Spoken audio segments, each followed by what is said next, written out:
the debt keeps coming. It doesn't stop. Yes, we get some reprieve, but we're on the hook for it. If you're thinking about 218, please don't. Apart from the risk of their water being turned off, the most frustrating part for most residents is that this debt to the Kern County Water Agency accrued through no fault of their own. World stopped paying its loan subsidy agreement that was ordered by the bankruptcy court and that it undertook when it bought the development project out of bankruptcy. That's what has resulted in some of these dramatic difficult damages. So the residents want to know. For the customers who have paid their debts and they have abided by the rules, and for the mismanagement of the water district at that time who mismanaged the money, for us to be held liable for their mistake by us being red tagged, how is that legal? That's what I'm really struggling with mentally right now.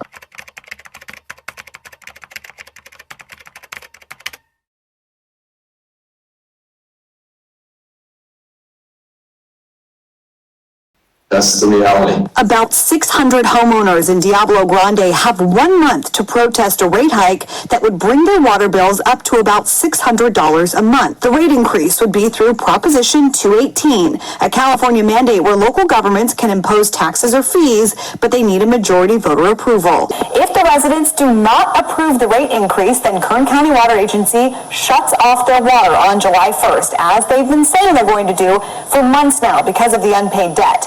Then it becomes a health and safety issue if there's no running water to the homes.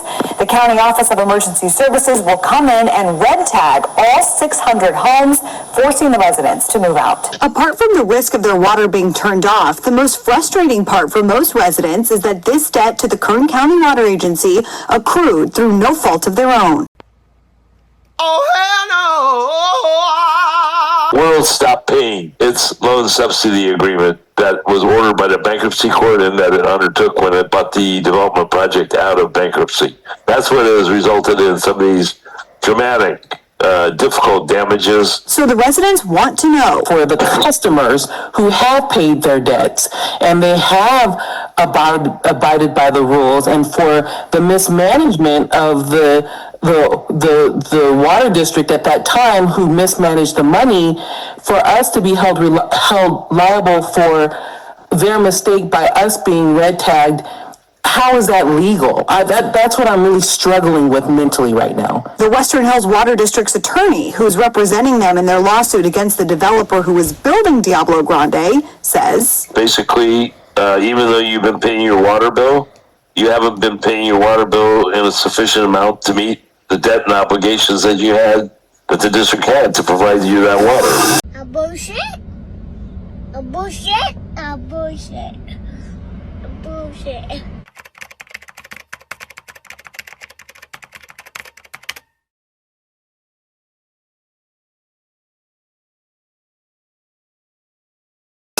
The Western Hills Water District has had meetings with local lawmakers and even the governor's office requesting emergency funding, but they say they've been told since the problem is strictly financial and not an infrastructure issue, there's no OES money the community qualifies for. Meanwhile, I'm in downtown LA, Skid Row, and I want to point out a few things that's gone on here in the past few years. In 2023, Gavin Newsom set aside $750 million to build tiny homes for people just like this that are surrounding by me. Somehow that money is gone. In 2019, they set aside $24 billion to go towards the homeless. Somehow that money is gone. It's unaccounted for. I want to talk about a few politicians from here. One is Nancy Pelosi. She's been serving these people since 2007. Her net worth is over $120 million. Another person here, Maxine Waters, she's been serving the people here in California since 1990. Her net worth is over $10 million.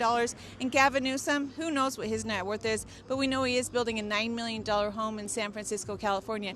Their leaders, the leaders of California, they failed these people here in Los Angeles and in California. California has actually been one of the highest states in America that people have fled from. Over 66 million people have left California in the last few years, and yet Gavin Newsom, he's out there holding a podcast when he should be working on his state. He might be making a run for it in 2028, and I hope people remember this that's behind me. Every single agency in the state, in the county, the city, to see if we can get some assistance, and we hear the same thing. You're on your own. What? So, is it our fault? No, it's not. But we're the only ones that can resolve it. Meanwhile, And Judge Janine Pirro on this, Gavin Newsom in California is going to take money given to the state to bail them out, to help out illegal immigrants. Judge Janine, we know Justice with Janine will be airing this weekend, but first things first, weigh in on what Gavin Newsom's saying. Is he showing a big heart? You know, if he wanted to show a big heart, Brian, I suggest that he do it for people in California who are unemployed, losing their businesses, not sure of what the future is holding. But, you know, this effort on his part is really his own effort to make a slush fund money for illegals, because state and federal law actually bars what he calls these unemployment benefits to illegals. There you go. Hello. It's, you know, people say I'm being disrespectful, but to be honest, I feel like you guys are being a little bit disrespectful and dishonest to the people here. Because do you really feel like these guys are independent? Because I don't.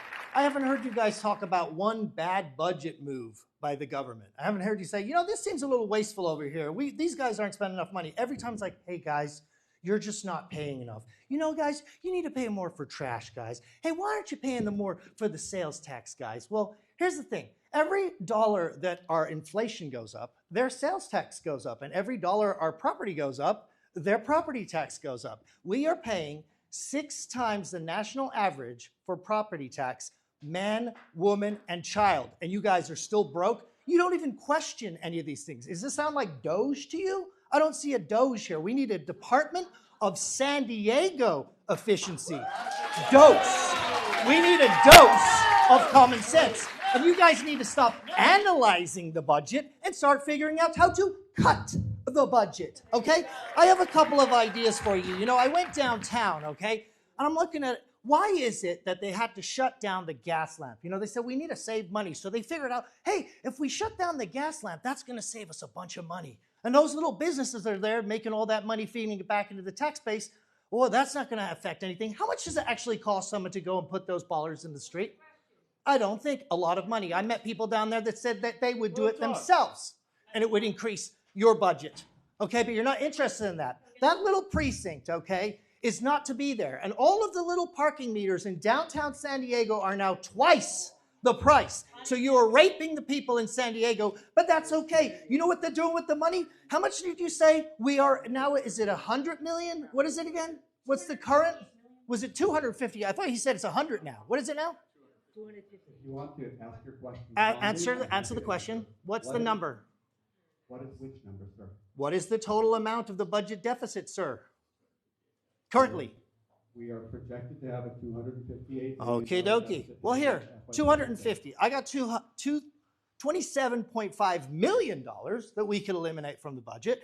So apparently they can't have a promenade downtown San Diego because that's costing them too much money. So they're going to build a brand new promenade, the Pride Promenade. And they're going to have rainbows all over the streets. And they're going to have kids' parks at $27.5 million projected fee. And if we can judge that by the railway to nowhere, I wonder what that's going to end up being, $100 million perhaps? So we could cut that one. That's $27.5 million. That's 10% of your total budget, which you have paid no attention to even attempt to cut, sir. Here's another one. We talk about homelessness, don't we? Oh, the poor homeless people. And we need affordable housing, don't we? Well, let's do the numbers, shall we? $36 million the city's going to pay for one little place, 161 units, okay? That's going to come out to $440,000 per unit of a building that's already built for affordable housing, for forever homes, for homeless people. You couldn't just move them in to the extended stay as it was. It's good enough for you and I to go and stay there on vacation, but it's not okay for them. You got to spend $440,000 per unit at 161 units, which is going to do what to our homeless problem? Nothing. It's all about kickbacks, and it's all about grift. At every single moment, you guys are wasting money. Every time you see a guy standing on the road, checking his cell phone, trying to fix the roads, there's 20 dudes, there's one guy filling a pothole. Every time a cop car pulls over, there's 100 cops show up. In Ocean Beach, one guy gets a fight, there's 100 units, there's a helicopter. How much does it cost the people for that? Too much money. Cut the budget. Do you understand? I don't think they're being respectful. You work for the government. You are not attempting to cut any money out of this. You're just trying to ease it into us and like mind control everybody into saying we need to spend more money. No, you need to cut more money. All right. That's the reality. You can fucking sit around here and play NPR. Well, you know what we need to do is cut the budget.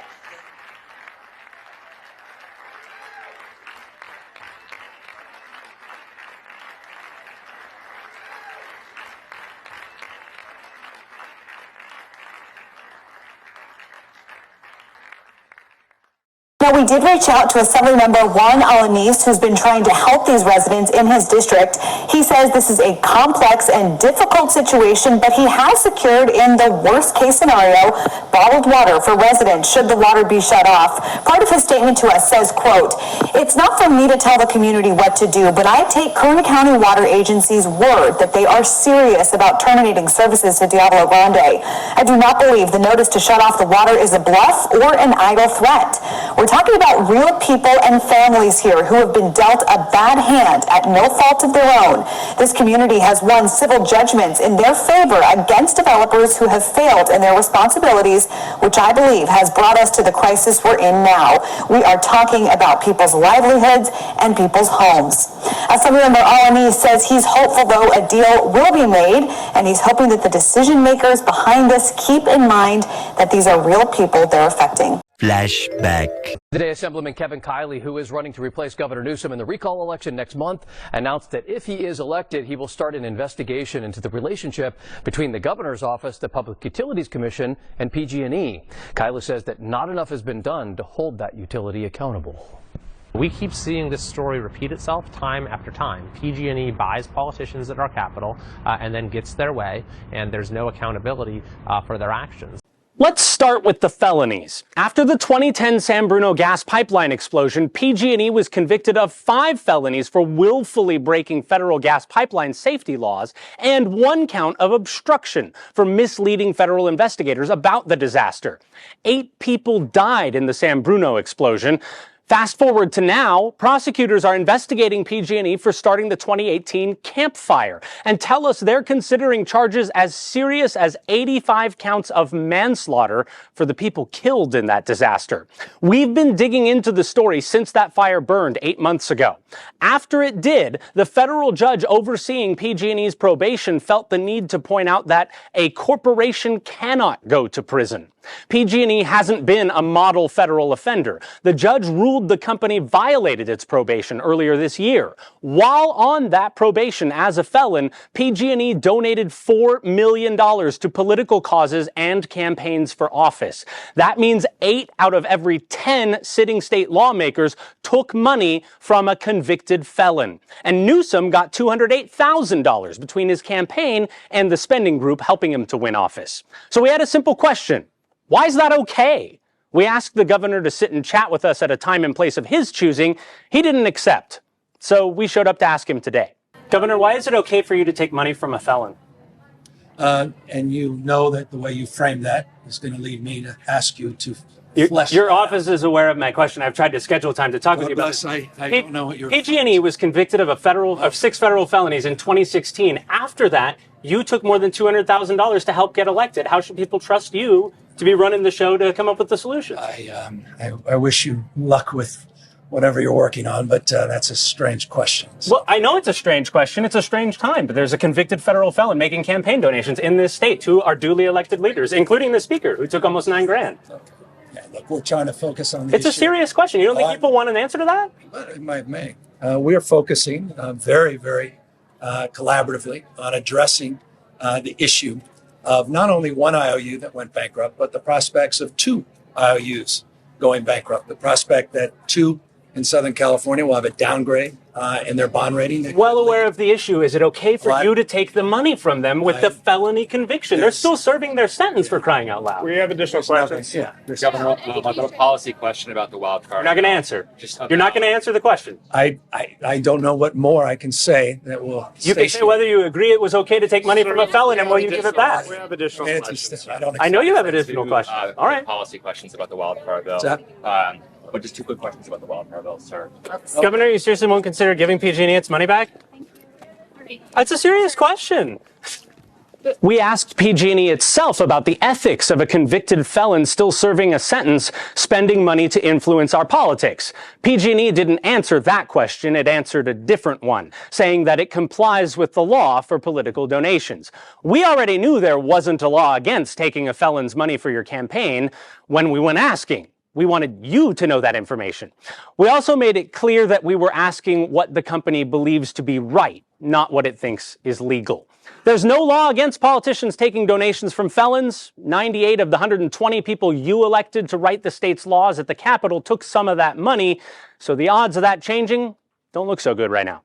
Crazy. Dr. Human Hamadi, Newsom says California was Doge before Doge was Doge. California Doge says the following: there's only one Cali Doge. Gavin Newsom cannot take credit for it. Newsom is the reason that we exist. We invite him to formally absorb us into the state government like Trump did with Doge and Elon and Vivek. What do you think? Doge, California? No. It wasn't Doge before Doge was Doge. So first of all, I may have something to do with that Twitter account. Of course you Just do. saying.